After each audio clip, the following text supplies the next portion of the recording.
You're listening to Crystal and Emily on Love Your Shelf, the best librarian podcast in the extensive and highly competitive field of librarian podcasts.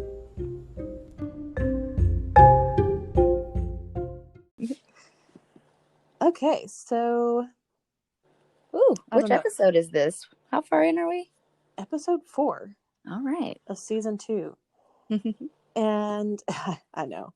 Every time. It's pretty silly, but I mean, we did have a break, so it makes sense to have a distinction. We had the people on the edge of their seats, eagerly waiting. Hey, I did hear from people, actually. I know you did. What was the shout out that we got? Yeah, I forgot about that. Yes, Santa Claus shouted us out.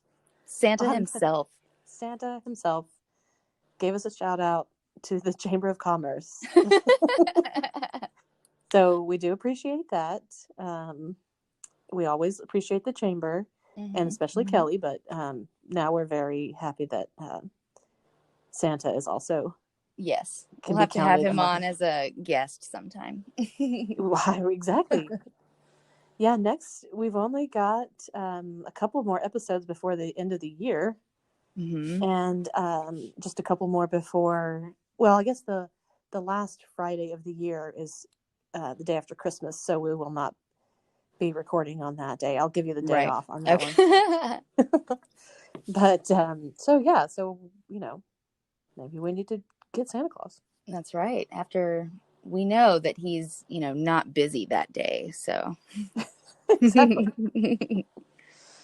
Well, I have read some pretty heavy books the past couple of weeks, and so I want to talk about those. And then I've also been watching some shows, and I know that you have, which I think should be a segment from now on, is you have been ordering tons of children's books. Yes. And so you've got a lot to talk about on that front. So hopefully I'll only mention a few. I won't I won't go too crazy, but yeah, we got a big order in, and it's been a while since we had a big order, so I was really excited. Yes. And so so maybe we can branch out to the parents in our podcast. Yes. But before we get to that, we'll talk about the heavy stuff, the heavy hard-hitting stuff. Yes. So I haven't even been trying to do this, but I know that people are probably, if they've been listening, especially the last few, I've been reading a lot of dark stuff, a lot of apocalyptic, dystopian, and I don't know if it's 2020 or it's just trying to get in the Christmas spirit. That's how I do it, for sure. My Christmas spirit is bah humbug, but no. No, it's not. No, it's not. I like Christmas. But I'm definitely, on our next podcast, I'm going to get much lighter. So just in case. Yeah. So I mentioned a book last time, I think, called Afterland by Lauren Bukes. She's a South African writer. She has several other books that I'm going to be reading because I enjoyed this one, which is just recently came out. And it is about a virus. But, of course. It's everywhere. Yes. But this virus only attacks men. Oh. And so pretty quickly, within a few months, most of the men on the planet are no longer with us. Whoa. Yes. And so the story follows a mother of a 12-year-old boy who is immune to the virus. He has his natural immunity. And there are others. He's not the only one, but and I mentioned this last time. Oh, go ahead. No, go ahead. I was going to say that he's still a hot commodity, even though there are others. Yeah. Yes. Yeah, there's few enough of them that they turn into pretty hot commodities. And so yeah. Anyway, it's pretty dark in that. I mean, obviously, that's a lot of death, but it brings up, a lot of questions and issues, and how do you deal with that? And as I mentioned, I think the last time that I talked about it, I had just started reading it. It's very similar to a graphic novel series called Why the Last Man, which in that one he really is the last man. Oof. So that one's a little bit, and that one's definitely it's an adult graphic novel, so not for the kiddos, right? And this book is not either, but it's very, very contemporary, which lately I've been reading a lot of stuff that doesn't have to be like the setting is now, right. It could be in, any decade, recent decade, whatever. But this one is definitely maybe even trying a little bit too hard on that front. So she mentions, the mother mentions like her son trying to teach her how to floss, like the dance. Oh my gosh. Okay. That's how old I am. I was like, what? She doesn't know how to floss her teeth? Yeah, that's very exciting. Okay. I don't know how I feel about that, but exactly. Okay.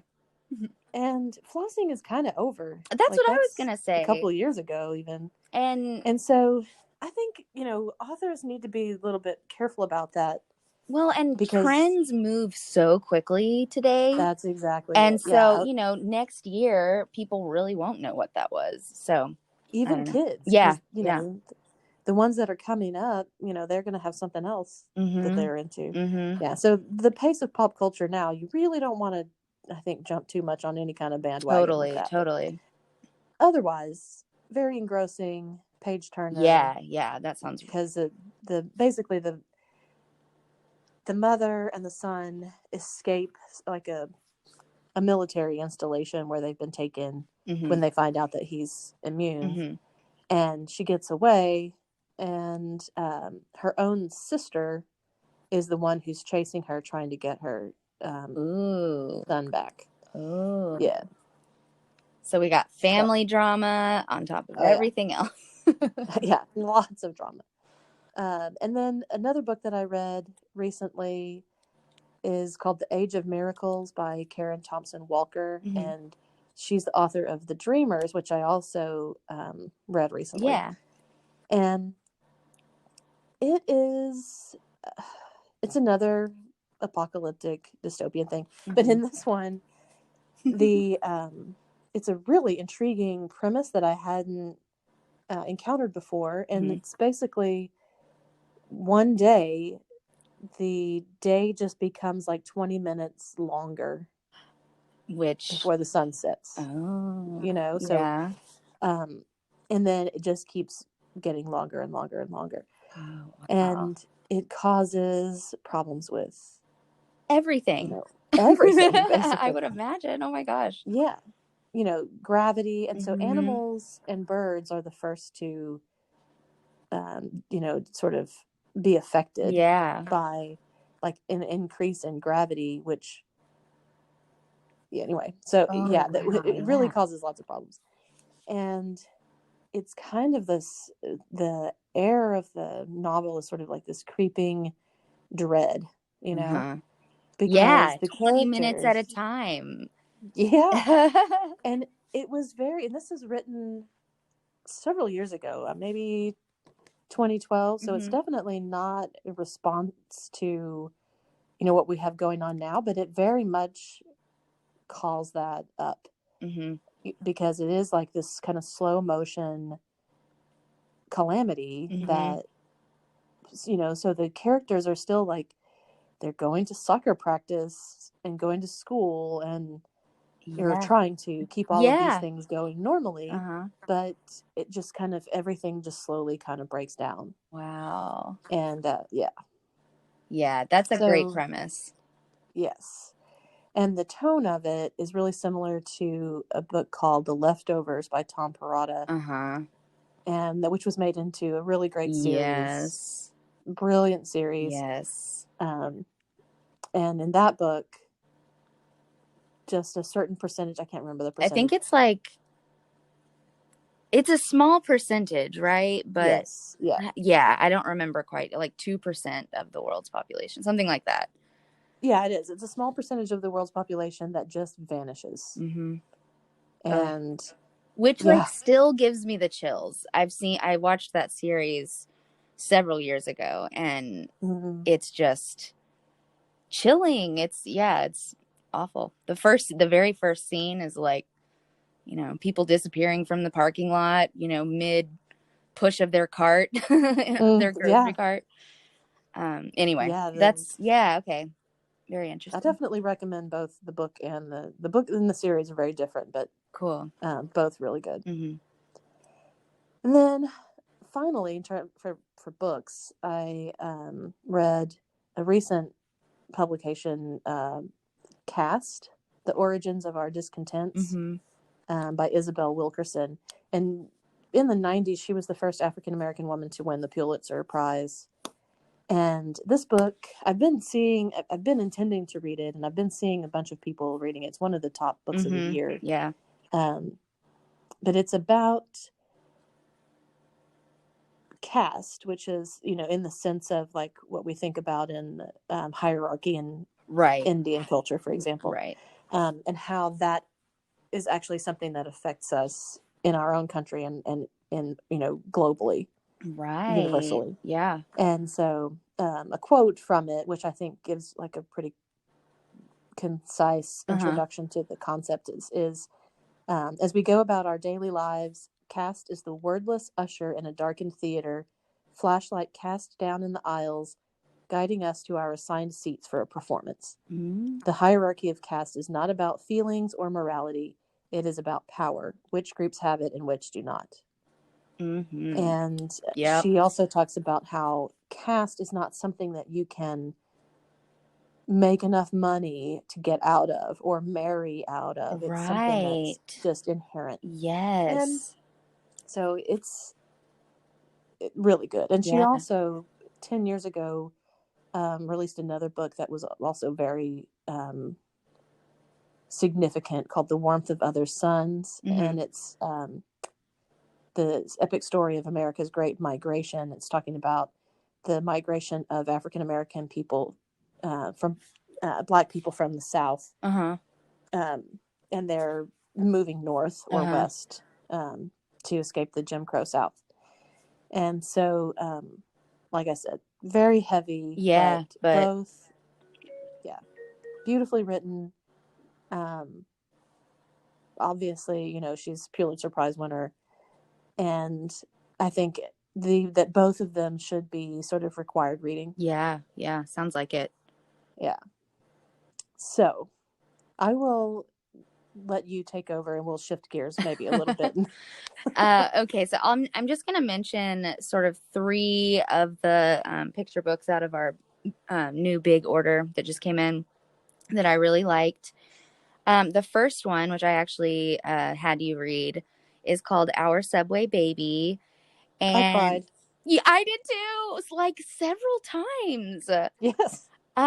It is, and I don't want to give too much away, but it's a true story about a baby found in an he's abandoned in a subway station, and then adopted, finds his family.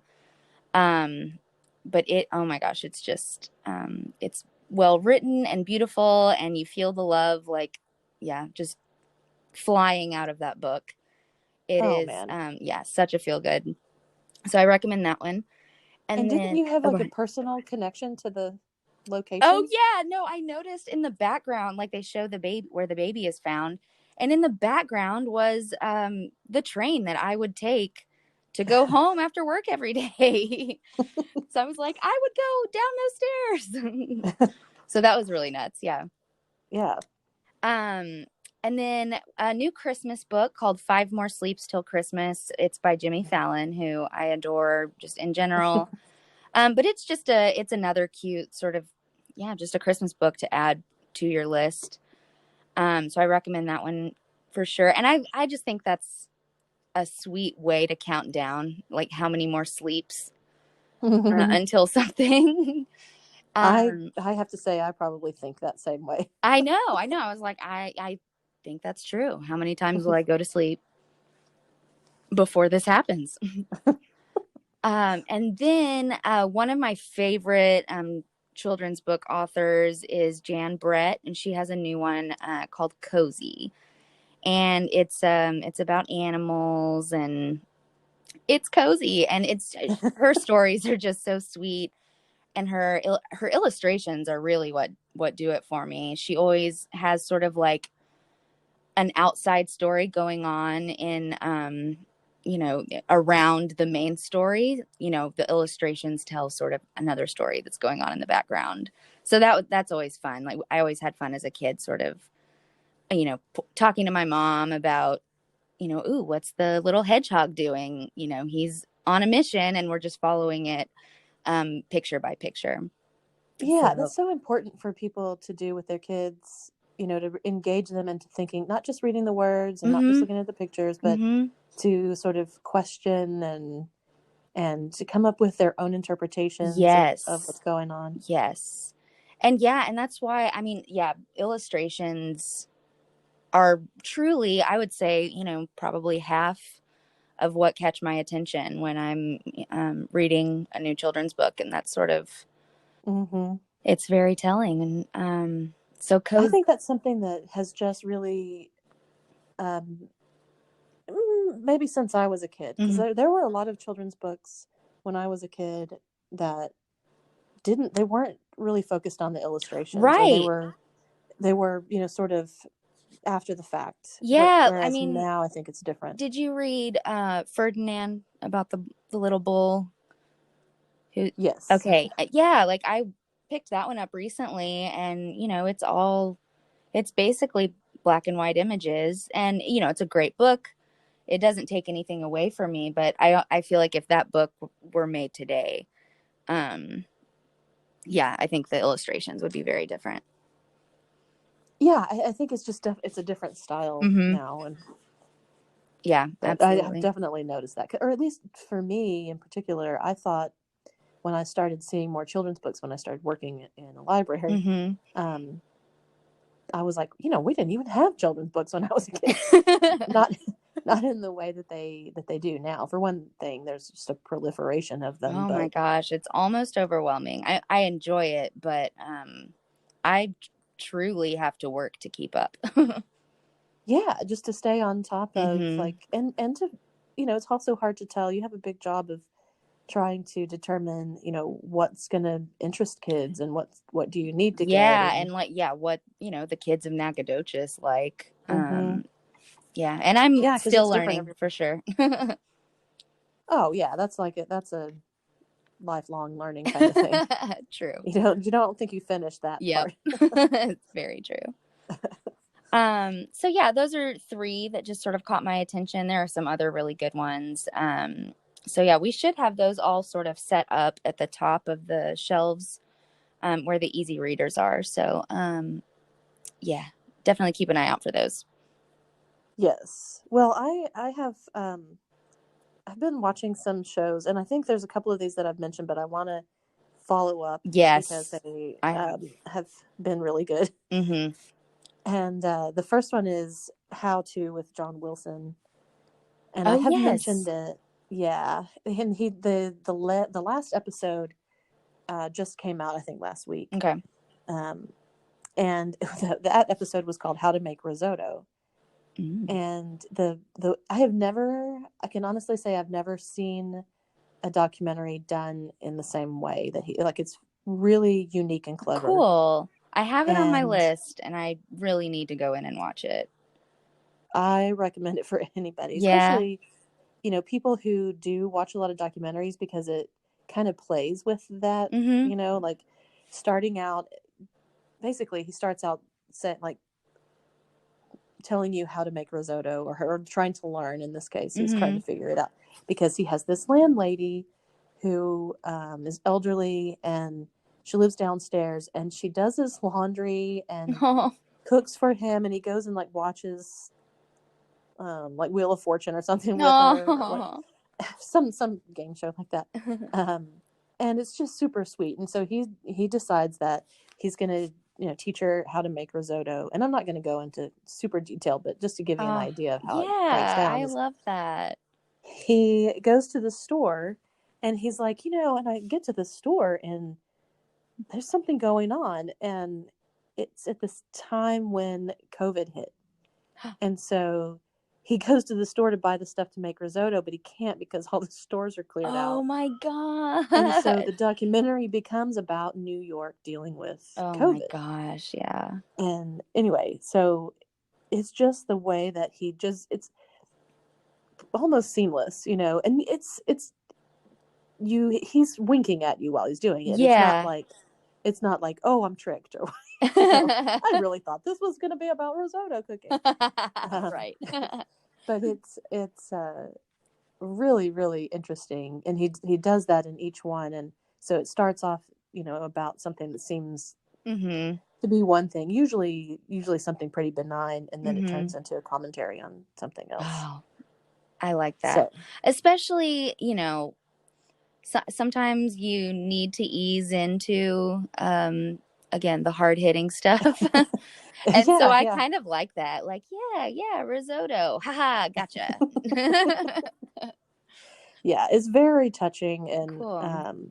Particularly, that was probably my favorite episode, but all of them are good. And there's only, I think, 6. There's not that many of them. There's also another little show called Alice in Paris.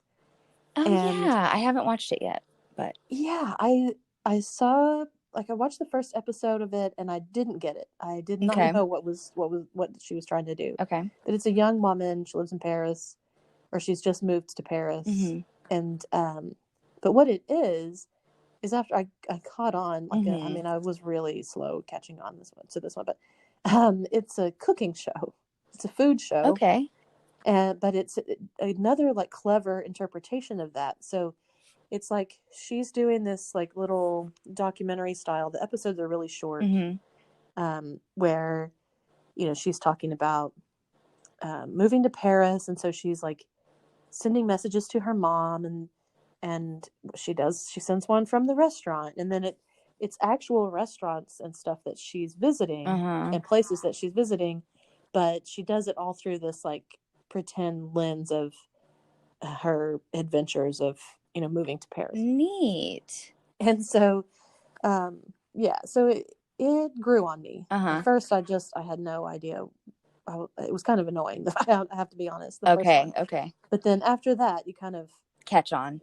You get the pace of it and what she's trying to do, and it's a cooking show, but it's embedded in this fictional world. That's cool. Yeah. I don't know. I think it's so hard to. I really respect when somebody, has an original idea, because you don't always see those. No, and which leads me to another food show, which is on HBO, called History of Food. Oh, and cool!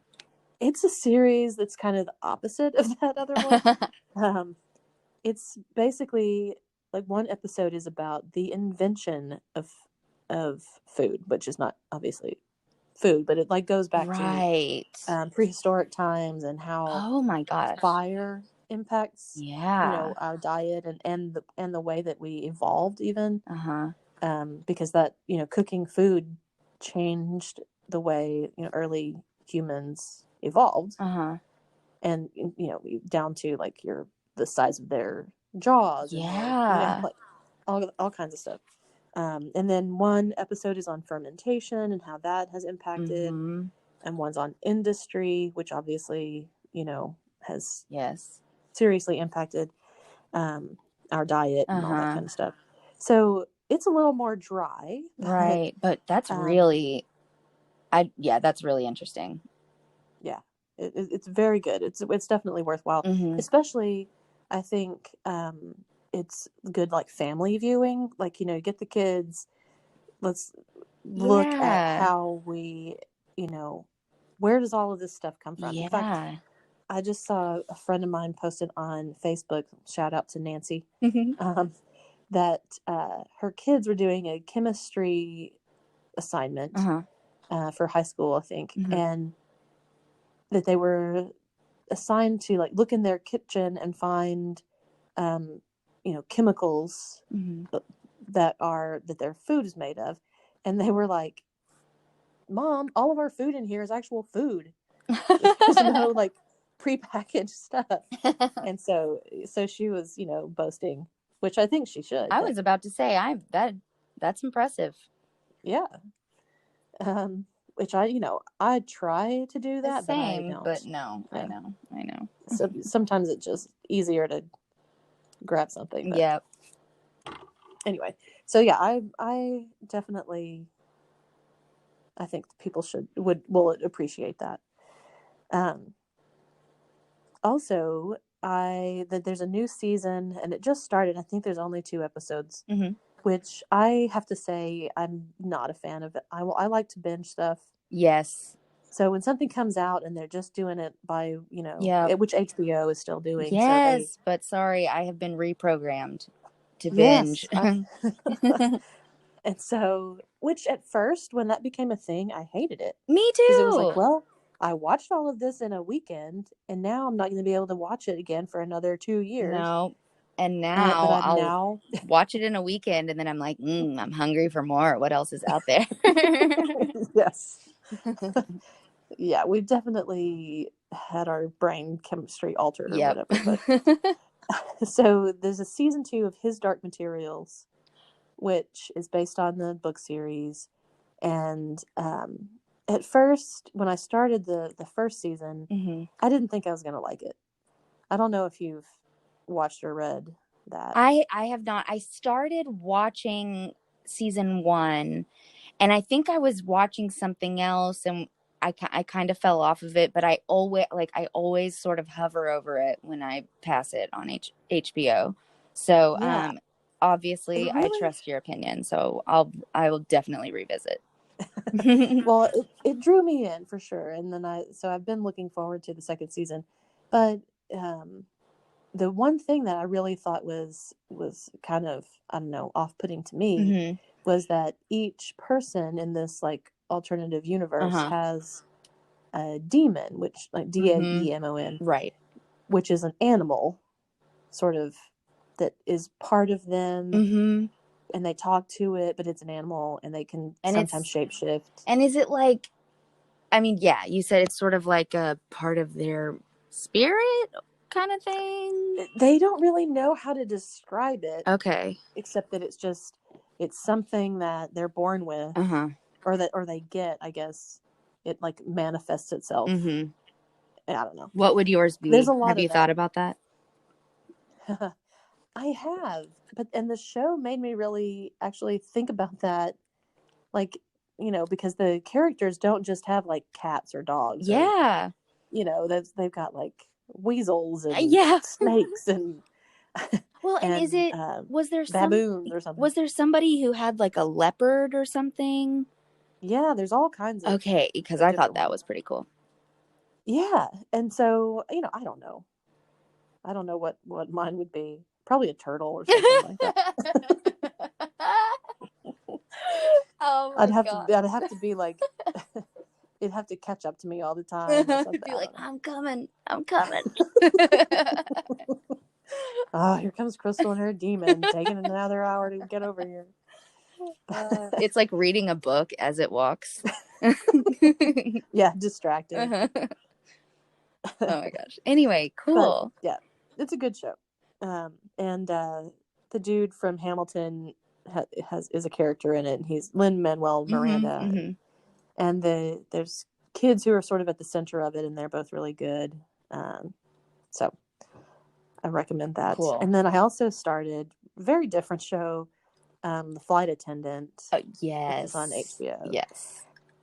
And it is based on a novel by Chris Bohelian. And it's weird. It's unique. Like, I've got a whole bunch of unique stuff to talk about this week, but and I hate to keep saying that over and over. It's like, well, not everything can be unique, but it's these days, different. Yeah. Yeah, it better be.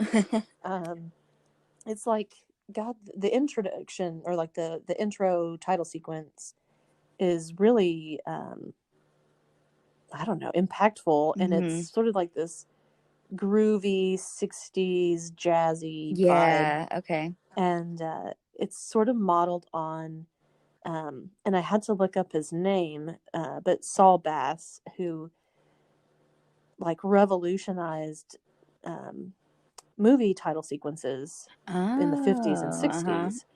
And so he did like Psycho and Vertigo and North by Northwest, and sort of changed, like made the titles to be thematically and visually related to the films that they were preceding, which before they had just kind of been static and not like they didn't. Wow, they just kind of were the titles, you know? That's something I've never thought about, but I'm gonna think a lot about it now. You'll start to notice it. Yeah. Now there's a lot of like Mad Men, sort of harks back to his aesthetic and everything. Yeah. But speaking of Mad Men, I tried again to get into that show, and I still have not gotten past season 1. Oh my gosh, that's so funny. It's funny. And it's my second time through, and I can't. That's funny because I did the same thing. I started it the first time. This was a long time ago, and I think watched the first season, and then finally I went back, and I binged it. It's one of my favorite shows for sure. But I don't know. I feel like that first season is just a little bit, I don't know, drier than the rest of it. Yeah. Maybe I just need to power through it and get to the second season. But I mean, it's not, action packed. It's not fast paced. Yeah. I don't know. I feel like it's such a character show for me. I mean, you've got to sort of fall in love with and care about. I mean, I think that's the case with anything, but I think the characters are what carry it.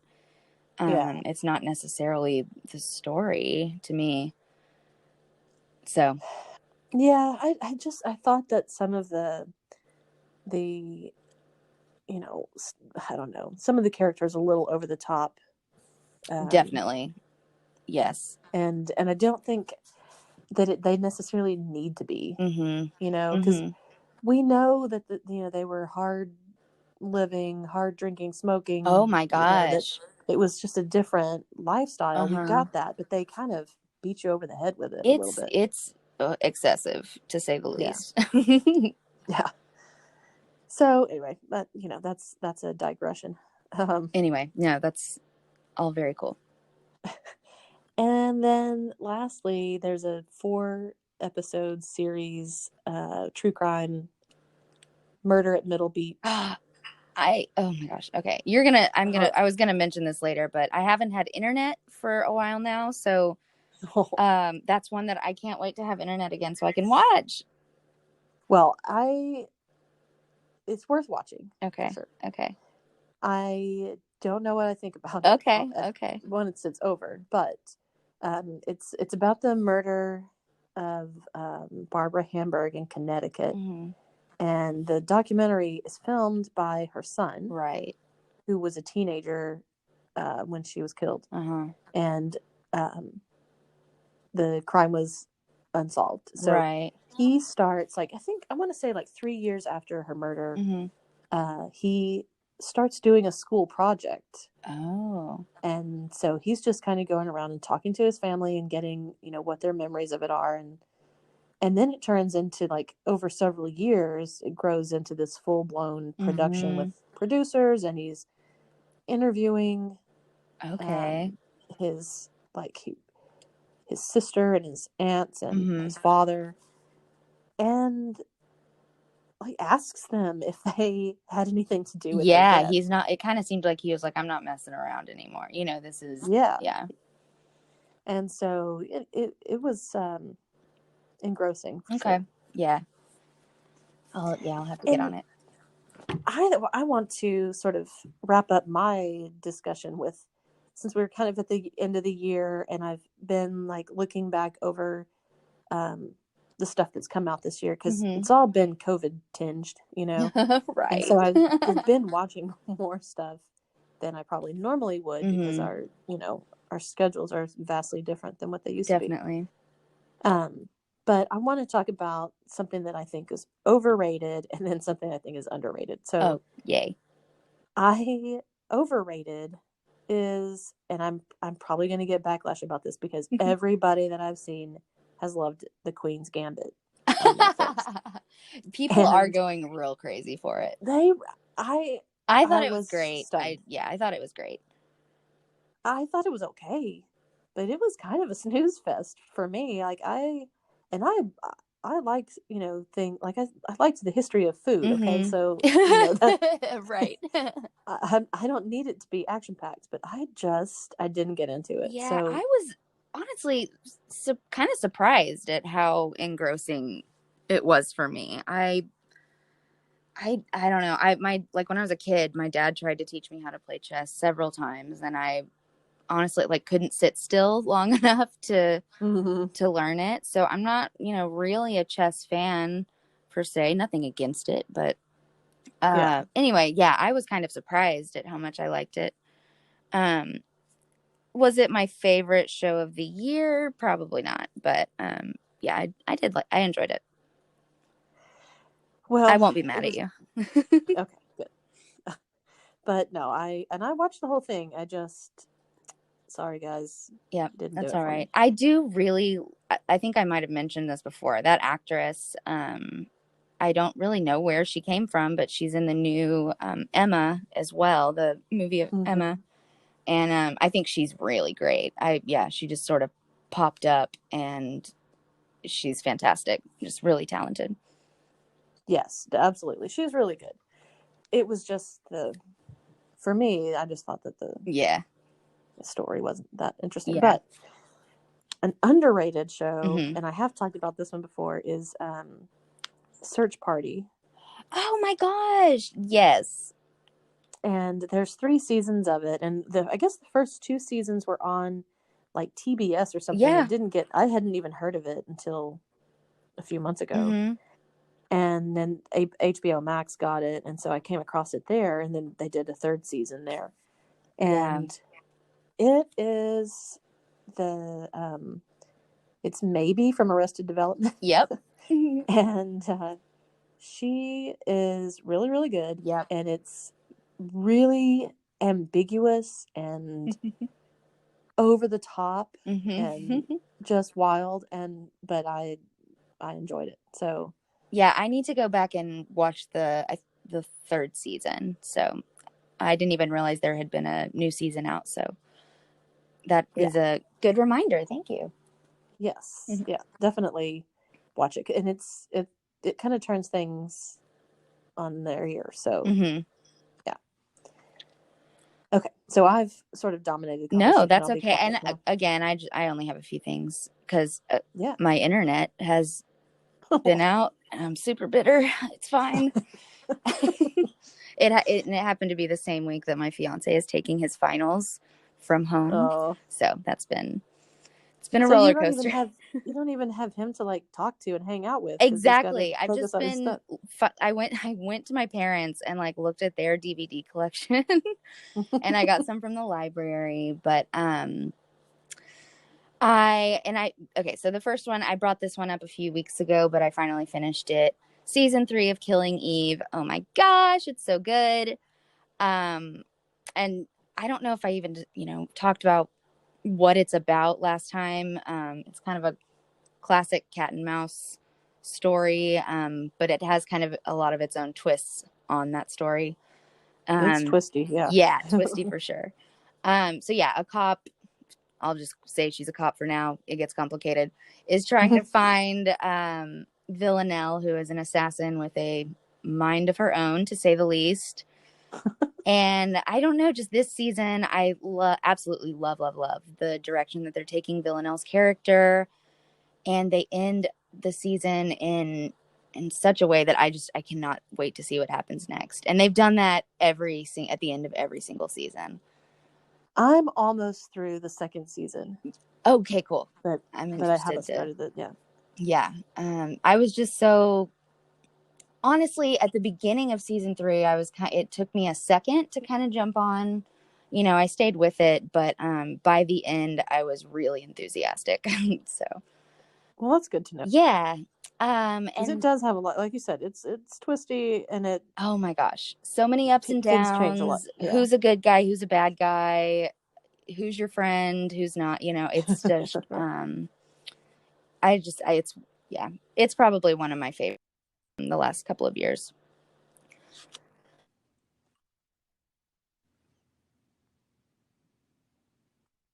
Before I lost my internet, no, I think we're good.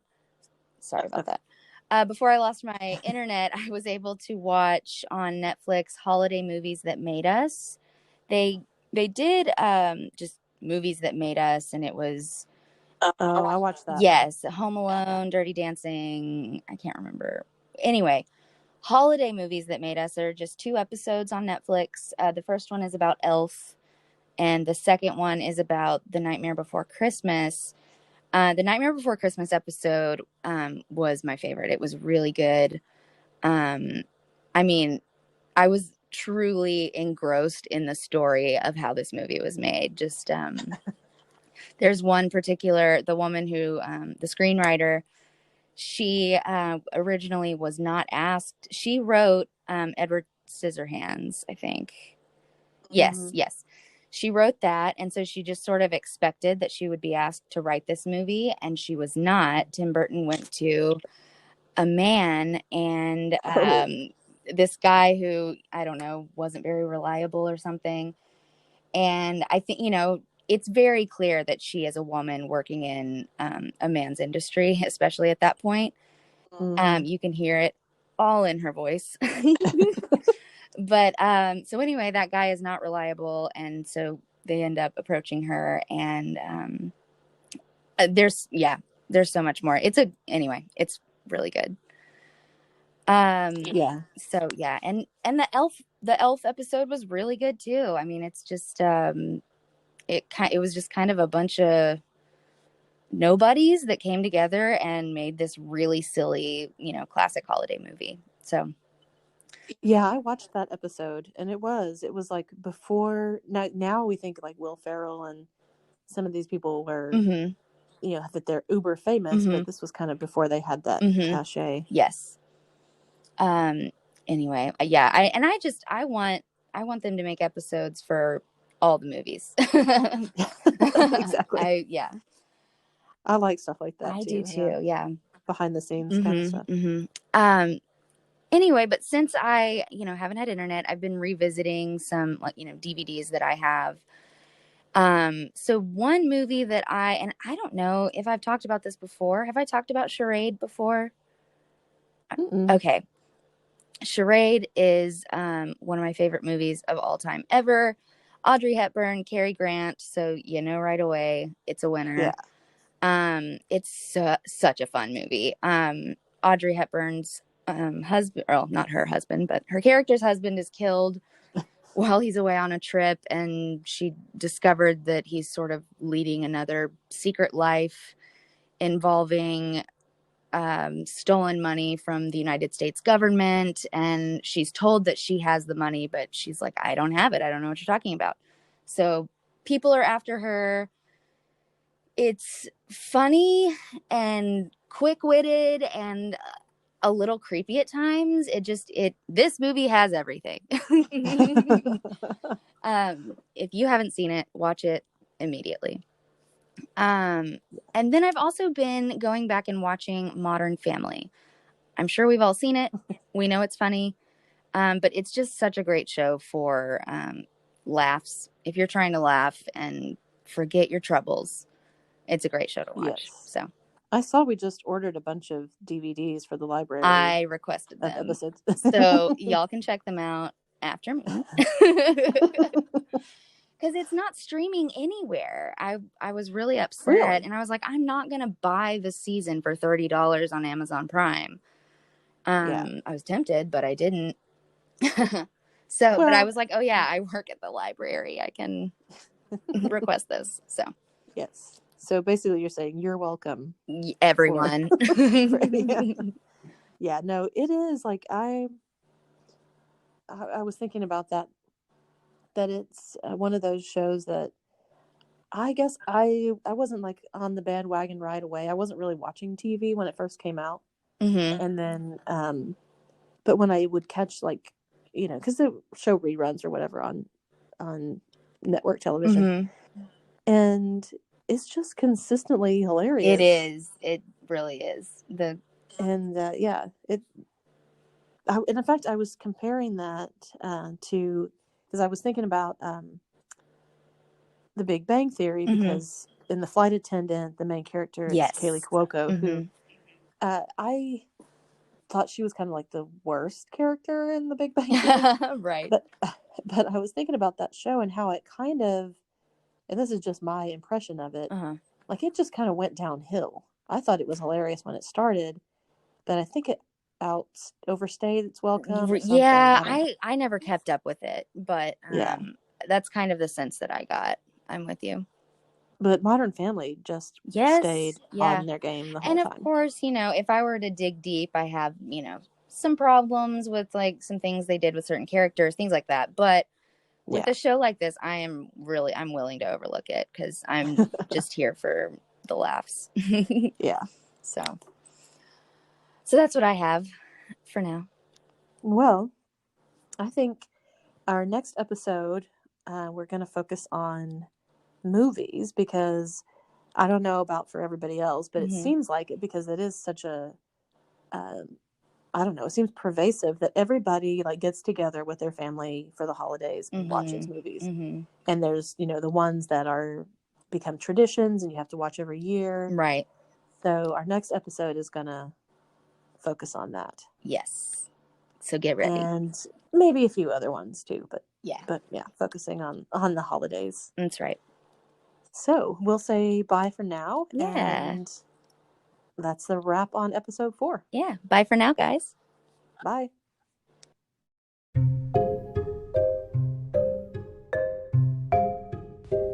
Afraid you missed one of our scintillating selections? Check out wakelet.com and you'll find a collection of all of the titles that we have mentioned on our podcast.